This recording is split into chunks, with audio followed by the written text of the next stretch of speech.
ശ്രീലങ്കയിൽ പുതുചരിത്രം കുറിച്ച് ഇടതുപക്ഷ നേതാവ് അനുരകുമാര ദിസനായകെ. ശ്രീലങ്കയുടെ പുതിയ പ്രസിഡന്റായി അനുരകുമാര ദിസനായകയെ തിരഞ്ഞെടുത്തു. നിലവിലെ പ്രസിഡന്റ് റനിൽ വിക്രമസിംഗെ 3ാം സ്ഥാനത്തേക്ക് പിന്തള്ളിയാണ് അനുരകുമാരയുടെ വിജയം. പ്രസിഡന്റ് ഇലക്ഷനിൽ അനുരകുമാര വിജയിച്ചതായി ശ്രീലങ്കൻ തിരഞ്ഞെടുപ്പ് കമ്മീഷൻ പ്രഖ്യാപിച്ചു. നാഷണൽ പീപ്പിൾസ് പവർ നേതാവാണ് അനുരകുമാര. 42.31% വോട്ട് നേടിയാണ് ഇടതു നേതാവിന്റെ വിജയം. ശ്രീലങ്കയുടെ 9ാമത്തെ പ്രസിഡന്റാണ്. ആദ്യത്തെ റൗണ്ട് വോട്ടെണ്ണലിൽ നാഷണൽ പീപ്പിൾസ് പവർ നേതാവ് അനുരകുമാരയ്ക്ക് 42.3% വോട്ടുകളാണ് ലഭിച്ചത്. 2ാം സ്ഥാനത്തെത്തിയ സമാഗി ജന ബലവേഗയുടെ നേതാവും മുൻ പ്രസിഡന്റ് രൺസിംഗെ പ്രേമദാസയുടെ മകനുമായ സജിത് പ്രേമദാസയ്ക്ക് 33% വോട്ടുകൾ നേടി.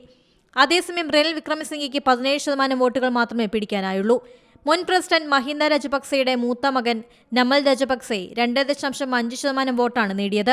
എന്നാൽ 50% വോട്ടുകൾ നേടാൻ കഴിയാതിരുന്നതോടെയാണ് വോട്ടെണ്ണൽ 2ാം റൗണ്ടിലേക്ക് കടന്നത്. ശ്രീലങ്കൻ തിരഞ്ഞെടുപ്പ് ചരിത്രത്തിൽ ആദ്യമായിട്ടാണ് പ്രസിഡന്റ് തിരഞ്ഞെടുപ്പ് 2ാം റൗണ്ടിലേക്ക് കടക്കുന്നത്. ശ്രീലങ്കൻ തിരഞ്ഞെടുപ്പ് നിയമമനുസരിച്ച് ഒരു സ്ഥാനാർത്ഥിക്ക് 50% മുകളിൽ വോട്ടുകൾ നേടാനായില്ലെങ്കിലാണ് 2ാം റൗണ്ടിലേക്ക് വോട്ടെടുപ്പ് കടക്കേണ്ടത്.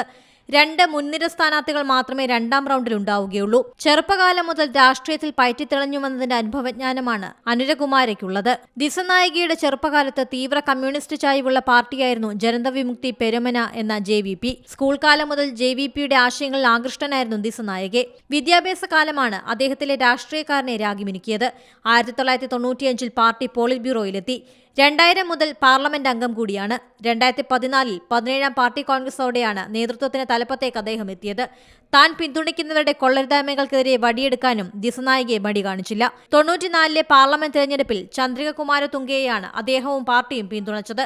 എന്നാൽ അധികം വൈകാതെ തന്നെ ഭരണകൂടത്തിന്റെ കടുത്ത വിമർശകനായി അദ്ദേഹം മാറി. അധികാരം പിടിക്കാൻ 2 തവണയാണ് കലാപത്തിന് ശ്രമിച്ചത്. പക്ഷേ ആസൂത്രണത്തിലെ പിഴവടക്കം പല കാരണങ്ങൾ കൊണ്ടും 2 തവണയും വിപ്ലവം പൊളിഞ്ഞു. 2019 വലതുപക്ഷ പ്രസിഡന്റ് ഗോതബയ രജപക്സെ അധികാരത്തിലെത്തി. 2.5 വർഷത്തെ രാഷ്ട്രീയവും സാമ്പത്തികവുമായ അസ്ഥിരതയ്ക്ക് ശേഷമാണ് തിരഞ്ഞെടുപ്പ് നടക്കുന്നത്. വെറും 2 വർഷത്തിനുള്ളിൽ ശ്രീലങ്ക തീവ്ര വലത്തുനിന്ന് തീവ്ര ഇടത്തേക്ക് മാറിയതും ശ്രദ്ധേയമായി. ആകെ പോൾ ചെയ്തതിന്റെ 51% വോട്ടും അനുര നേടി. വടക്കൻ മധ്യ ശ്രീലങ്കയിലെ അനുരാധപുര ജില്ലയിൽ നിന്നുള്ള കർഷക തൊഴിലാളിയായിരുന്നു അനുരയുടെ അച്ഛൻ. 90കളിൽ വിദ്യാർത്ഥി നേതാവായാണ് രാഷ്ട്രീയ പ്രവർത്തനം ആരംഭിച്ചത്. 2000 പാർലമെന്റ് സീറ്റ് നേടിയതാണ് ആദ്യത്തെ പ്രധാന മുന്നേറ്റം. പിന്നീട് പ്രസിഡന്റ് ചന്ദ്രിക ബണ്ഡാരനായകെ കുമാരതുംഗ സർക്കാരിൽ ക്യാബിനറ്റ് മന്ത്രിയായി. 1 വർഷത്തിനു ശേഷം അദ്ദേഹം രാജിവെച്ചു. അടുത്തിടെ പാർലമെന്റ് പ്രതിപക്ഷ ചീഫ് വിപ്പായിരുന്നു. International desk Zee Malayalam news. പുതിയ വാർത്തകളും വിശേഷങ്ങളും ഇനി വിരൽ തുമ്പിൽ. എല്ലാ ഡിജിറ്റൽ പ്ലാറ്റ്ഫോമുകളിലും ഇപ്പോൾ സീ മലയാളം ന്യൂസ് ലഭ്യം.